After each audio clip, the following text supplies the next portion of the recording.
Hello, नमस्कार दोस्तों। मैं गौतम कुमार अपने YouTube चैनल स्मार्ट ब्रेन पर आप सभी का हार्दिक स्वागत करता हूं और जिसमें हम लोग पॉलिटी देख रहे थे और पॉलिटी के प्रस्तावना, मौलिक अधिकार और क्या DPSP directive principle of state policy पढ़ चुके थे, जिसमें क्या प्रियम्बल्स के बारे में सारा चीज पढ़े थे कि प्रियम्बल्स में हम भारत के लोग क्यों कहा गया है, या प्रियम्बल्स में समाजवाद का मतलब क्या होता है, संप्रभु का मतलब क्या होता है, ये सारा चीज देख चुके थे। और आज के वीडियो में हम लोग देखेंगे फंडामेंटल ड्यूटी के बारे में और प्रेसिडेंट के बारे में। प्रेसिडेंट के होल ऑफ प्रेसिडेंट, प्रेसिडेंट का इलेक्शन कैसे होता है, प्रेसिडेंट का कार्य अवधि क्या है, प्रेसिडेंट का वर्ग क्या क्या है, मतलब राष्ट्रपति कौन कौन से कार्य करते हैं। तो पहले हम लोग फंडामेंटल ड्यूटी, मौलिक कर्तव्य के बारे में देखते हैं। काफी कम है, कहने का मतलब जो मौलिक कर्तव्य है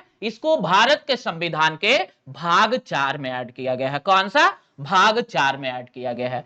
लेकिन क्या मौलिक कर्तव्य भारत के संविधान में आरंभ से थे? कहने का मतलब जब इंडियन कॉन्स्टिट्यूशन जब लागू हुआ तब से थे? तो नहीं, इसे 42वां संविधान संशोधन 1976 के द्वारा जोड़ा गया था। कौन सा संविधान संशोधन? 42वां संविधान संशोधन के द्वारा। उसके बाद हम लोग देखे थे कि डीपीएसपी, जो डीपीएसपी है ये कहां तक आया था?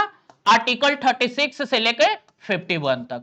तो इसे कहां ऐड किया गया है? 51 के क में इसे ऐड किया गया है। उसके बाद वर्तमान में तो इसमें जो जब लागू हुआ था कौन से संविधान संशोधन? 42वां। कब? 1976 में। तो टोटल 10 थे, लेकिन बाद में एक 86वां संविधान संशोधन 2002 के द्वारा एक नया मौलिक कर्तव्य जोड़ा गया था, जिसमें क्या था? 6 वर्ष से कम आयु के जो बच्चे हैं उनके लिए उनके मां बाप को जिम्मेदारी दी गई थी, अभिभावक को, पेरेंट्स को, कि अपने बच्चों को क्या करें? स्कूल भेजे। उसके बाद क्या कह रहा है? जो ये फंडामेंटल ड्यूटी है लिया कहां से गया है? तो रूस से। और प्रकृति कैसी है, मतलब इसका नेचर कैसा है? तो ये भी क्या है, मतलब ये भी लागू नहीं करवाया जा सकता। कहने का मतलब मन पे है, ये भी अपरिवर्तनीय है। उसके बाद क्या कह रहा है? इसे कौन से समिति के सिफारिश पे जोड़ा गया था? तो सरदार स्वर्ण सिंह समिति के सिफारिश पे इसे भारतीय संविधान में जोड़ा गया था।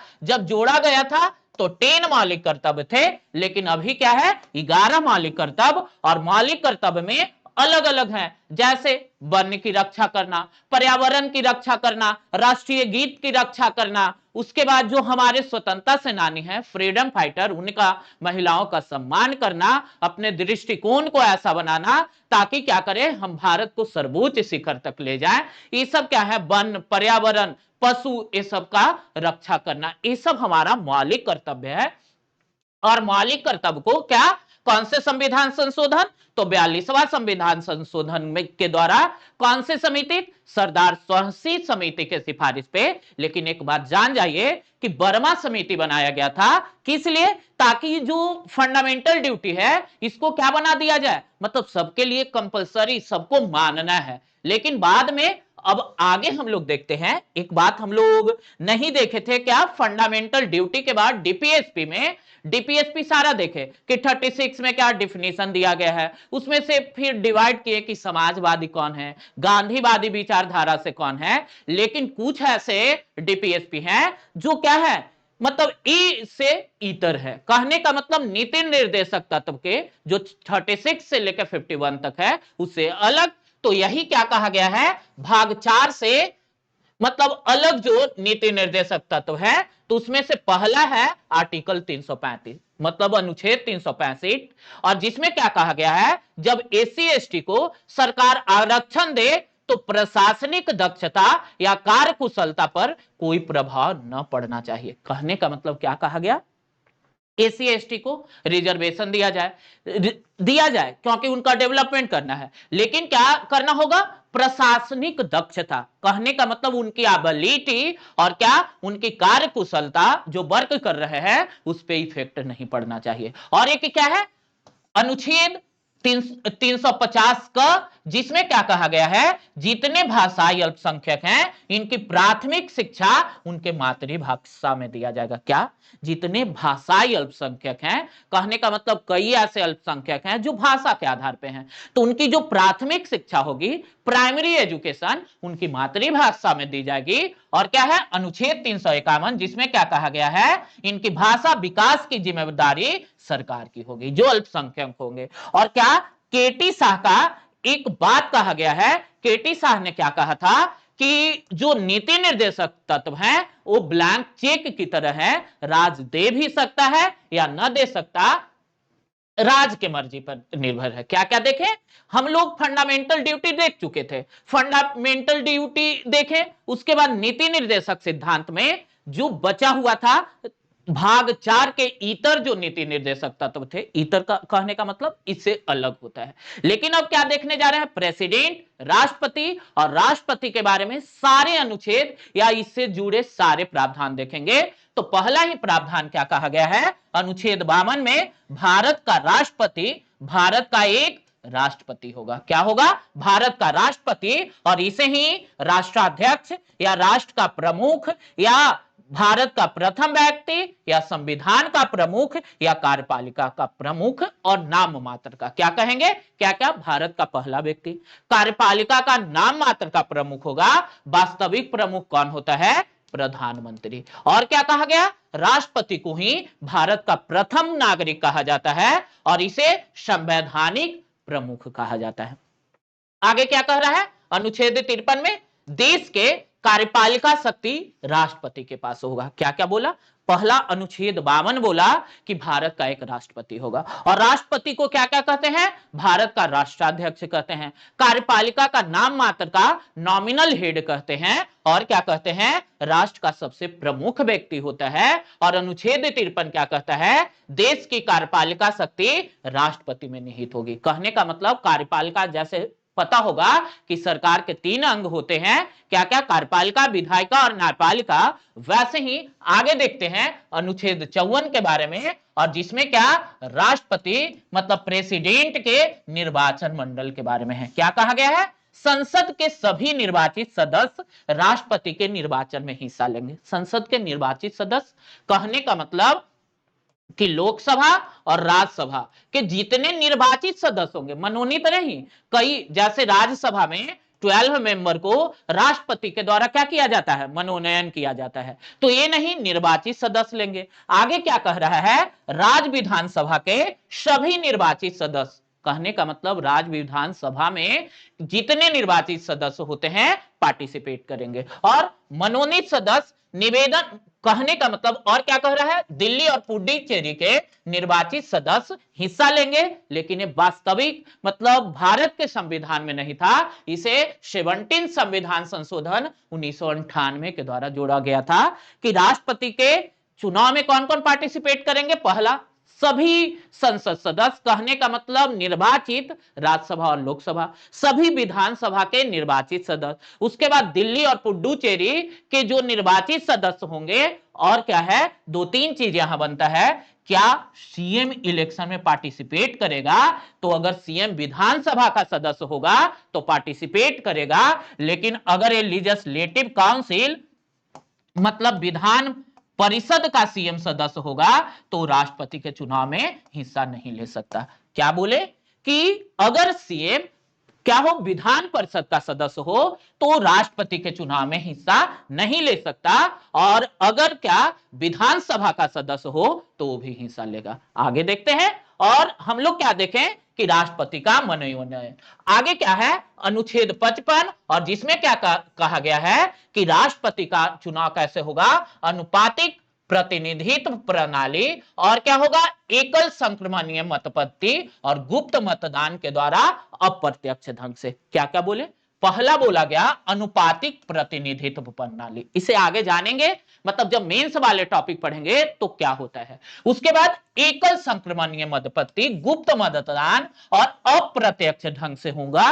जैसे हम लोग क्या करते हैं, एमपी या जो विधायक कहते हैं, एमएलए के चुनाव में हम लोग डायरेक्ट वोट देते हैं, लेकिन थोड़ा आपको बता दें, राष्ट्रपति के चुनाव में क्या होता है, अगर 4 व्यक्ति खड़ा हुआ है, मानिए 1 2 3 और 4, तो इसमें से अगर कोई वोट देने जा रहा है तो ये चारों मेंबर को वोट देगा। उसके बाद क्या मतलब, अब ये चारों को देगा, कहने का मतलब पहला प्रायोरिटी किसको देंगे, दूसरे पे किसे रखेंगे, तीसरे पे और चौथे पे किसको रखेंगे। उसके बाद क्या कह रहा है, सो देखते हैं। अनुच्छेद 56, कार्यकाल शपथ से मतलब राष्ट्रपति का कार्यकाल कितना होगा, तो शपथ से 5 वर्ष तक रहेगा। क्या यह एकदम कंप्लीट है, तो नहीं। इन्हें महाभियोग के द्वारा हटाया जा सकता है, या न्यायपालिका के द्वारा अगर इनका चुनाव शून्य घोषित कर दिया जाए, कहने का मतलब कि इनके चुनाव में कोई गड़बड़ी हुआ हो, तो अगर न्यायपालिका इनके चुनाव को समाप्त कर दे तब भी राष्ट्रपति को हटा देंगे। क्या बोले, राष्ट्रपति का कार्यकाल कब होगा, शपथ ग्रहण से 5 वर्ष तक। और शपथ कौन दिलवाएगा, तो सुप्रीम कोर्ट के चीफ जस्टिस मतलब सीजेआई ऑफ इंडिया इनको क्या करवाते हैं, शपथ ऑथ दिलवाते हैं। और क्या, इनको महाभियोग मतलब जिनको क्या कहते हैं, इंपीचमेंट के द्वारा हटाया जाएगा। अब इंपीचमेंट में देखेंगे कौन से सदन में आएगा, तो कोई भी लोकसभा या राज्यसभा में आएगा। लेकिन क्या होना चाहिए कि इसमें से 2/3 मेंबर, कहने का मतलब कि अगर एक सभा से, जैसे मानिए अगर लोकसभा में आए, तो यहां के 2/3 मेंबर किसका उपस्थित ना, पूरे स्ट्रेंथ का, मतलब जितना मेंबर है उसका 2/3 अगर कह दे कि राष्ट्रपति पे इंपीचमेंट होगा, तो दूसरे में भेजा जाएगा और उसके बाद राज्यसभा उसकी जांच करेगी। लोकसभा से अगर पास हो गया तो उसके भीतर क्या है, राष्ट्रपति स्वयं प्रस्तुत होकर अपना पक्ष रख सकता है। अगर दूसरा भी 2/3 से पास कर दे तो राष्ट्रपति को इंपीचमेंट के द्वारा हटा दिया जाएगा। लेकिन क्या राष्ट्रपति इस कार्यकाल में जो काम करेंगे वो भी लीगल हो जाएगा, मतलब उसको भी समाप्त किया जाएगा, तो नहीं, उसकी वैधता वैसे ही होगी जैसे अन्य विधि की होती है। क्या देखें, पहला देखें राष्ट्रपति के चुनाव की प्रक्रिया, फिर देखें क्या, राष्ट्रपति का कार्यकाल, उसके बाद अनुच्छेद 57 और राष्ट्रपति का पुनर्निर्वाचन के बारे में कहा गया है कि राष्ट्रपति क्या कितने बार भी चुनाव हो सकता है, इनकी न्यूनतम सीमा कितना है, 35 ईयर।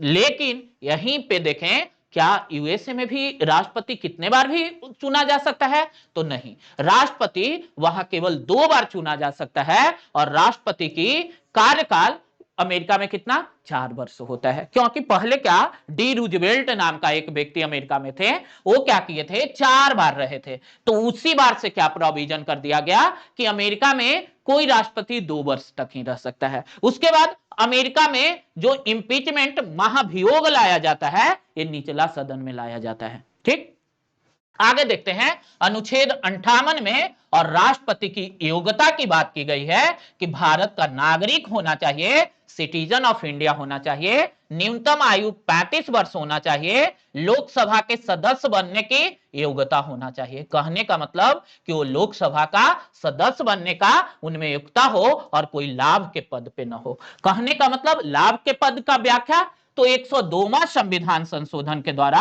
1991 में क्या कहा गया है कि जो मतलब केंद्र की कार्यपालिका, कहने का मतलब विधायक, एमपी, ये सब लाभ के पद नहीं होंगे। ठीक, आगे देखते हैं। आप लोग को ये वीडियो कैसा लग रहा है, या पॉलिटी का हर वो वीडियो अच्छा लग रहा है जिसको और एडवाइस दीजिए, कहने का मतलब जिससे आपके लिए और हम बेहतर कर सके। इसी के लिए आगे बढ़ते हैं, और जिसमें क्या कहा गया है, अनुच्छेद 59, और इसमें क्या क्या कहा गया है सो देखते हैं। इसमें कहा गया है राष्ट्रपति के पद की शर्त मतलब संसद या राज्य विधानमंडल का सदस्य नहीं होना चाहिए। कहने का मतलब कि जब कोई राष्ट्रपति बन रहा है तो संसद या विधानमंडल का सदस्य अगर रहे तो उसे पद ग्रहण से पहले क्या होता है, उसे छोड़ना होता है। उसके बाद देखें और क्या कहा गया है कि राष्ट्रपति के चुनाव के लिए क्या होना चाहिए, 50 प्रस्तावक और 50 अनुमोदक होना चाहिए। कहने का मतलब 50 आदमी, कोई सिंपल नहीं, सदस्य होना चाहिए। वो क्या कहे, 50 लोग कहे कि क्या हम इनको बोलते हैं कि ये राष्ट्रपति के लिए खड़ा हो, और 50 क्या कहे कि हाँ यही हो।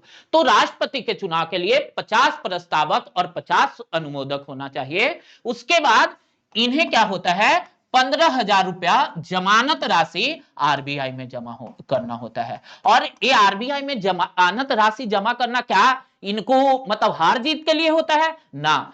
ये क्या, अगर कोई कैंडिडेट 1/6 मत लाते हैं तो ये क्या होगा, ये जमानत राशि उन्हें मिल जाएगा। लेकिन अगर इससे कम होता है तो उन्हें जमानत राशि नहीं मिलेगा। पहले क्या था, 2 प्रस्तावक 2 अनुमोदक होना चाहिए, लेकिन क्या 1997 में क्या कर दिया गया कि इनके लिए क्या होना चाहिए, 50 प्रस्तावक और 50 अनुमोदक होना चाहिए।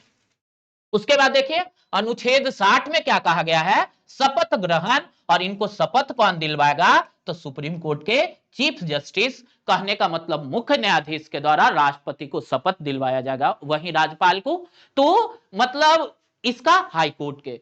फिर क्या है, अनुच्छेद 61 में क्या कहा गया है कि इनका महाभियोग के बारे में, कहने का मतलब कि जो राष्ट्रपति का महाभियोग है वो 2 सदन में से कहीं लाया जा सकता है, मतलब लोकसभा या राज्यसभा कहीं लाया जा सकता है। उसके बाद आपको बताएं कि लोकसभा में अगर ये आया तो लोकसभा के टोटल बहुमत का कितना, 2/3 से पास होना चाहिए। फिर कहां जाएगा, राज्यसभा में जाएगा, और वहां भी क्या होना चाहिए, 2/3 से पास होना चाहिए, और यहां से क्या होगा, राष्ट्रपति को हटा दिया जाएगा। उसके बाद क्या कह रहा है, यही राष्ट्रपति के कार्यकाल पूरा होने से पहले उसके उत्तराधिकारी का चुनाव कर लिया जाना चाहिए। कहने का मतलब कि राष्ट्रपति का 5 वर्ष होने वाला है तो उसका जो उत्तराधिकारी है उनका चुनाव हो जाना चाहिए। महाभियोग की प्रक्रिया अर्ध न्यायिक प्रक्रिया है। संविधान के अतिक्रमण पे क्या किया जाता है, राष्ट्रपति पे इंपीचमेंट लाया जाता है। अगर वो क्या करे, संविधान का अतिक्रमण करते हैं तब उन्हें, और ये कहा लोकसभा या राज्यसभा 2 में से कहीं लाया जा सकता है। और क्या बताएं कि ये क्या होगा, वहां के जो सदस्य होंगे, जब लोकसभा में लाया जाएगा तो लोकसभा के सदस्य के द्वारा हस्ताक्षर के द्वारा, मतलब वो सिग्नेचर करेंगे तब ही लाया जा सकता है। क्या क्या देखें, सो एक बार देखते हैं, जिसमें क्या देखें, राष्ट्रपति के बारे में देखें कि इनके पद की शर्तें क्या हैं। उसके बाद देखें कि राष्ट्रपति का कार्यकाल कितना होता है। उसके बाद क्या देखें कि राष्ट्रपति के बनने के लिए शर्त क्या है, तो भारत का नागरिक होना चाहिए। उसके बाद कोई लाभ के पद पे नहीं होना चाहिए। न्यूनतम आयु मतलब मिनिमम एज कितना होना चाहिए, 35 होना चाहिए। आगे क्या कह रहा है राष्ट्रपति के बारे में, अनुच्छेद 71, राष्ट्रपति उपराष्ट्रपति के चुनाव से संबंधित विवाद का फैसला कौन करेगा, न्यायपालिका करेगी। क्या बताया आपको कि अगर प्रेसिडेंट या वाइस प्रेसिडेंट के चुनाव में कोई विवाद हो जाए तो इसका फैसला कौन करेगी, सुप्रीम कोर्ट करेगी। उसके बाद अनुच्छेद 74, और जिसमें क्या कहा गया है, राष्ट्रपति मंत्रिमंडल के सलाह पे कार्य करेंगे। कहने का मतलब कि राष्ट्रपति क्या होंगे, मंत्रिमंडल जो सलाह देगा उसके अनुसार काम करेंगे। लेकिन इसके लिए क्या है, 42वां संविधान संशोधन में क्या कहा गया था कि जो मंत्रिमंडल के द्वारा सलाह दिया गया है वो अंतिम होगा, राष्ट्रपति नहीं लौटा सकते हैं। लेकिन 44वां के द्वारा क्या कहा गया कि राष्ट्रपति उसे एक बार लौटा सकते हैं। तो क्या देखें कि अनुच्छेद 71 में राष्ट्रपति उपराष्ट्रपति के चुनाव से संबंधित कोई विवाद होगा तो उसका सुनवाई कौन करेगा, सुप्रीम कोर्ट। उसके बाद क्या देखें कि राष्ट्रपति मंत्रिमंडल के सलाह के अनुसार काम करेगा, लेकिन कुछ छूट दिया गया किसके द्वारा, 44वां संविधान संशोधन 1978 के द्वारा। आगे देख रहे हैं। उसके बाद अनुच्छेद 72 के बारे में है कि केंद्र की कार्यपालिका विधि के विरुद्ध दंडित, ये राष्ट्रपति के किसके बारे में है, पार्डन के बारे में, जिसको हम लोग क्या कहते हैं, क्षमादान कहते हैं। तो अनुच्छेद 72 में राष्ट्रपति के क्षमादान के बारे में व्याख्या किया गया है, और राष्ट्रपति को क्षमादान की अलग अलग शक्ति प्राप्त है। जैसे क्या कर सकता है, लघुकरण कर सकता है, उसे परिहार कर सकता है, कहने का मतलब उसके मात्रा में कम कर सकता है, या विराम कर सकता है। जैसे विराम का मतलब होता है जैसे एक बच्चा अपने मां के गर्भ से जन्म ले और वैसे माफ कर दिया गया, वैसे माफ किया जा सकता है। प्रविलंबन कर सकता है, मतलब उसको अस्थाई मतलब रोक लगा सकता है। लेकिन एक प्रावधान क्या है, क्षमा, कहने का मतलब राष्ट्रपति के द्वारा क्या किया जा सकता है, इसे क्षमा भी क्या किया जा सकता है। क्या क्या बोले, लघुकरण, परिहार मतलब इसके मात्रा में कम करना, विराम करना, प्रविलंबन जो क्या है भारत के राष्ट्रपति को नहीं दिया गया है, और क्षमा कहने का मतलब कि कोई व्यक्ति को राष्ट्रपति क्षमा कर सकता है। तो किसके बारे में देखें कि राष्ट्रपति के क्षमादान पॉर्डन के बारे में और केंद्र की कार्यपालिका विधि के विरुद्ध दंडित सेना, कहने का मतलब अगर कोई व्यक्ति केंद्र की कार्यपालिका विधि का उल्लंघन किया हो या किसी को सेना न्यायालय द्वारा दंड दिया गया हो या किसी को मृत्यु दंड दिया गया हो, तो ये सब का सुनवाई मतलब ये सब में पॉर्डन कौन दे सकता है? राष्ट्रपति। नेक्स्ट क्या है, जिसमें आर्टिकल 77 मतलब 77, और जिसमें क्या कहा गया है, देश के समस्त कार्यपाल का शक्ति या कार्य जिसको कह ले, ये किसके नाम पे होगा? राष्ट्रपति के नाम पे होगा। कहने का मतलब राष्ट्रपति के नाम पे ही पूरे देश का जो भी बजट आ रहा है मतलब सारा कार्य उन्हीं के नाम पे होगा। उसके बाद क्या, अनुच्छेद 80 और राज्यसभा में 12 सदस्यों का मनोनयन किसके द्वारा किया जाएगा? तो राष्ट्रपति के द्वारा। वो कला से या अलग अलग खेल से अलग अलग चीज से संबंधित होते हैं, और ये 12 सदस्य का मनोनयन कौन करेगा? राष्ट्रपति। पहले क्या था, लोकसभा में भी 2 एंग्लो इंडियन को राष्ट्रपति चुनते थे, लेकिन इसे क्या कर दिया गया? 104वां संविधान संशोधन के द्वारा हटा दिया गया। क्या है 80 में कि राज्यसभा में 12 सदस्यों का मनोनयन कौन करेगा? राष्ट्रपति। उसके बाद आर्टिकल 78, राष्ट्रपति के अधिकार हैं कि पीएम से संघ से संबंधित, कहने का मतलब कि संघ से संबंधित जो भी प्रशासनिक या विधायी क्रिया है उसके बारे में सूचना मांग सकता है, और पीएम का यह कर्तव्य है कि राष्ट्रपति को सूचना देगा। क्या कह रहा है कि राष्ट्रपति क्या करेगा? पीएम से देश की कार्यपालिका मतलब प्रशासन ये सबसे संबंधित क्या सूचना मांगेगा, और राष्ट्रपति को देना मतलब प्रधानमंत्री के लिए कंपलसरी है, मतलब उसे सूचना देना होगा। आर्टिकल 85, और जिसमें क्या कहा गया है, राष्ट्रपति क्या करेगा? सत्रावसान करेगा, सत्र आहूत करेगा और इसका विघटन करेगा। क्या क्या कहा गया है? मतलब सत्र जैसे ही देखते होंगे कोई नया राज्यसभा क्या होता है, कार्य में आता है, तो क्या किया जाता है, मतलब राष्ट्रपति का पहला अभिभाषण होता है, या सेशन जब स्टार्ट होता है, कहने का मतलब आपको पता होगा कि टोटल बजट सेशन ये सब होते हैं, तो जैसे ही बजट सेशन स्टार्ट होता है तो पहला बार ही राष्ट्रपति के अभिभाषण के साथ मतलब राष्ट्रपति संबोधन देते हैं, और यहीं पे फ्लोर टेस्ट होता है, कहने का मतलब कि आप बहुमत में है कि नहीं, इसके लिए। आगे क्या कह रहा है सो देखते हैं, जिसमें क्या कहा गया है, 87 के बारे में देख रहे हैं आर्टिकल, और क्या कहा गया है? धन्यवाद प्रस्ताव, जिसको थैंक्स मोशन कहते हैं। उसके बाद राष्ट्रपति का अभिभाषण होगा प्रत्येक वर्ष, प्रथम शर्त के बैठक के बाद क्या होगा? राष्ट्रपति का अभिभाषण, और प्रत्येक आम चुनाव मतलब लोकसभा के चुनाव के बाद राष्ट्रपति का अभिभाषण होगा। और ये अभिभाषण तैयार किसके द्वारा? तो मंत्रिपरिषद। क्या ये मतलब अब राष्ट्रपति अपने द्वारा तैयार करते हैं ना, ये मंत्रिपरिषद के द्वारा तैयार किया जाता है।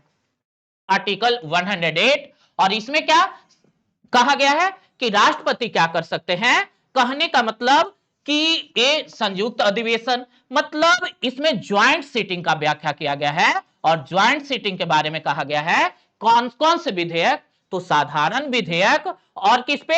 वित्त विधेयक पे क्या बुलाया जा सकता है? ज्वाइंट सीटिंग बुलाया जा सकता है। और जिसका हेड कौन होगा? तो लोकसभा का स्पीकर मतलब जिसको अध्यक्ष कहते हैं। अगर अध्यक्ष ना हो तो कौन होगा? उपाध्यक्ष होगा। अगर उपाध्यक्ष ना हो तो उपसभापति। क्या बोले कि आर्टिकल 108 में क्या है? ज्वाइंट सीटिंग का प्रोविजन है, और ज्वाइंट सीटिंग कौन कौन से विधेयक पे? तो साधारण विधेयक और वित्त विधेयक मतलब संविधान संशोधन और धन विधेयक पे ज्वाइंट सीटिंग नहीं बुलाया जाएगा। इसका हेड कौन होगा? लोकसभा।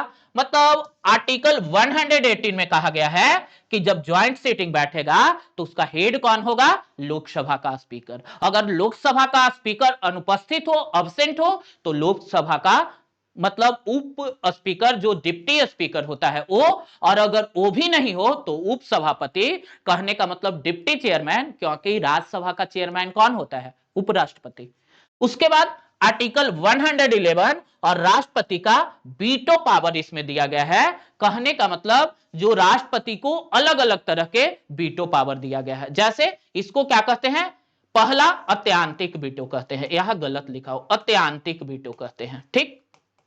उसके बाद क्या कहा गया है? निलंबन कार्य वीटो और एक जेबी वीटो। और इसमें से अलग अलग पावर है। कहने का मतलब वीटो पावर जो होता है कोई भी कानून को रोकने के लिए, कहने का मतलब कि राष्ट्रपति अगर उसे रोकना चाहे तो इसके लिए, जैसे जेबी वीटो, एक नाम सुने होंगे ज्ञानी जाल सिंह का। और ज्ञानी जाल सिंह ने क्या किया था कि डाक तार संशोधन अधिनियम था, उसे क्या जेबी वीटो मतलब पॉकेट वीटो के तहत उन्होंने इसे रोक लिया था। तो वीटो शक्ति राष्ट्रपति को कोई भी रोकने के लिए, कहने का मतलब विधि को रोकने के लिए दिया जाता है। और इतने तरह का अत्यंतिक वीटो, निलंबनकारी वीटो, अत्यंतिक को ही निरपेक्ष वीटो भी कहते हैं, और जेबी वीटो दिया गया है। उसके बाद नेक्स्ट देखते हैं, और जिसमें क्या कहा गया है आर्टिकल 123, और इसमें क्या है अध्यादेश के बारे में है। कहने का मतलब कि जब राज्यसभा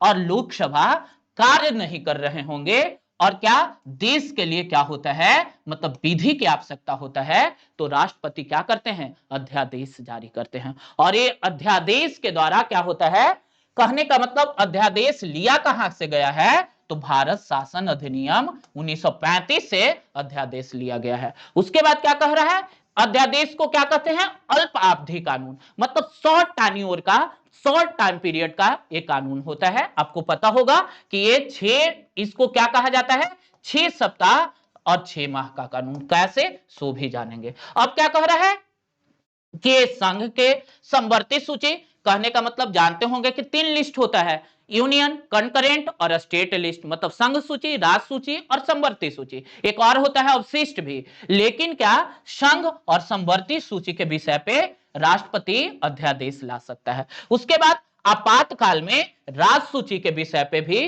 राष्ट्रपति कानून ला सकता है सदन में 6 सप्ताह के भीतर। और कहने का मतलब जो बोले सो समझते हैं कि 6 सप्ताह और 6 माह का कानून कहते हैं। क्यों 6 माह कह रहे हैं, तो 6 माह इसलिए कह रहे हैं कि अगर मानिए कि लोकसभा अभी हो या राज्यसभा अस्थायी है और लोकसभा का अभी भंग किया जा चुका है, तो कैसे मानेंगे कि ये कब से 6 सप्ताह तक बना रहेगा, तो जब ये नया लोकसभा क्या आ जाए अपने कार्य में, मतलब जो सदन अपने कार्य में मतलब बैठक में बाद में आएगा उसी से 6 सप्ताह की गिनती होगी। और दो मतलब सत्र के बीच में 6 माह से अंतर नहीं ज्यादा होता है, तो इसी कारण इसे क्या कहा जाता है कि अध्यादेश की अवधि, अध्यादेश का पीरियड कितना होता है 6 माह और 6 सप्ताह तक। आगे क्या कह रहा है आर्टिकल 143, राष्ट्रपति क्या करेगा सुप्रीम कोर्ट से सलाह मांगेगा। कहने का मतलब कि राष्ट्रपति के द्वारा सुप्रीम कोर्ट से एडवाइस मांगा जाता है, और सुप्रीम कोर्ट के द्वारा दिया गया एडवाइस राष्ट्रपति माने या न माने राष्ट्रपति पे निर्भर है, और सुप्रीम कोर्ट एडवाइस दे या न दे वो सुप्रीम कोर्ट पे निर्भर है। क्या देखें, पहला 123 के द्वारा अध्यादेश का, 143 के द्वारा राष्ट्रपति क्या करता है सुप्रीम कोर्ट से एडवाइस मांगता है। उसके बाद देखिए अनुच्छेद 350, राष्ट्रपति मतलब आपातकाल में, मतलब इसमें क्या है अनुच्छेद 352 होना चाहिए। 3 तरीका, मतलब युद्ध, बाह्य आक्रमण, अगर किसी कंट्री से युद्ध हो जाए या बाह्य आक्रमण हो जाए या सशस्त्र विद्रोह हो जाए। पहले क्या इसके जगह पे क्या था आंतरिक अशांति था, लेकिन क्या किया गया 47 अमेंडमेंट के द्वारा, मतलब 44 संविधान संशोधन 1978 के द्वारा क्या जोड़ा गया कि क्या होगा सशस्त्र विद्रोह। और इसी में क्या कहा गया कि मंत्रिमंडल के लिखित सिफारिश पे, क्योंकि क्या इसको देखा गया सुप्रीम कोर्ट के द्वारा कि इसका दुरुपयोग हो रहा है। 3 बार अभी तक लगा है, आपको पता होगा, 1962, 1965 और एक बार क्या आंतरिक अशांति के लिए लगा दिया गया था। तो क्या कहा रहा है राष्ट्रीय आपात के बारे में, और ये क्या होगा मंत्रिमंडल के लिखित सिफारिश पे लगाया जाएगा। उसके बाद क्या कह रहा है आर्टिकल 365, 356 और 360। तो 356 में क्या कहा गया है राष्ट्रपति शासन के बारे में। और राष्ट्रपति शासन क्या होना चाहिए? संसद के द्वारा मतलब साधारण बहुमत से। ये क्या कह रहा है कि ये लगाया जाएगा राष्ट्रपति शासन के बारे में कोई राज्य अपने कार्य का सही से निर्वहन नहीं कर रहा है।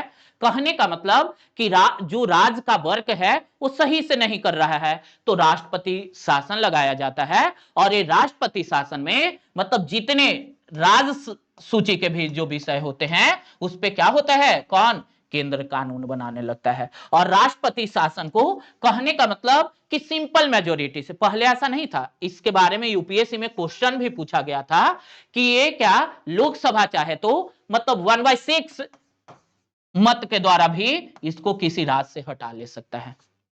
अनुच्छेद 365 इसमें केंद्र के निर्देशों का पालन करना, राज्य अगर केंद्र के निर्देशों का पालन अगर राज्य सरकार न करे, क्या कहा गया है कि सेंट्रल गवर्नमेंट केंद्र के द्वारा जो निर्देश दिए गए हैं इसका अगर पालन राज्य नहीं कर रहा है फिर भी राष्ट्रपति शासन। और 360 में क्या कहा गया है? वित्तीय आपात के बारे में कहा गया है। कहने का मतलब कि इसके द्वारा वित्तीय आपात लगाया जाएगा, अभी तक नहीं लगाया गया है।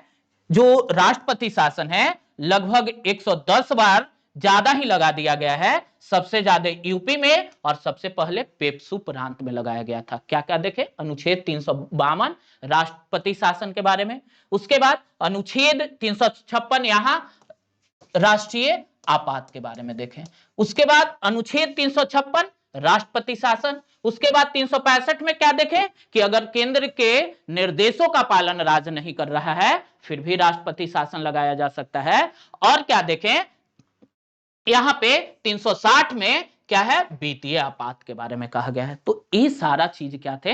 राष्ट्रपति के बारे में। कहने का मतलब कि ये क्या सारा शक्ति और क्या राष्ट्रपति का जो हमारे संविधान में प्रावधान किए गए हैं उसके बारे में था। आप लोग जरूर अपना एडवाइस दीजिए क्या आप लोग को ये वीडियो कैसा लगा, क्योंकि आपको समझिए कि जितने क्वेश्चन पूछे जाते हैं उसका 50 to 60% पॉलिटी का आपको कवर हो चुका है। क्योंकि मोस्ट ऑफ जो क्वेश्चन होते हैं कहां से? प्रस्तावना से, उसके बाद फंडामेंटल राइट्स से, उसके बाद कहां से? फंडामेंटल ड्यूटी से, और कहां से? डीपीएसपी, और एक लास्ट टॉपिक राष्ट्रपति से बनता है। और जिसमें क्या होता है कि इससे पूरे पॉलिटी में जितना क्वेश्चन पूछा जाता है इसका 50 to 60% क्वेश्चन यहीं से पूछा जाता है। आगे भी देखेंगे प्राइम मिनिस्टर के बारे में, संसद के बारे में देखेंगे, उसके बाद महान्यायवादी के बारे में देखेंगे, सीएजी के बारे में देखेंगे, मुख्यमंत्री, राज्यपाल, और एक दिन न्यायालय के बारे में देखें। ये क्या होता है? पॉलिटी में मोस्ट ऑफ क्वेश्चन यहीं से आते हैं। और ये मतलब राष्ट्रपति के बारे में पूरा क्लास था। यहीं पे एक क्लास समाप्त होता है। Thank you.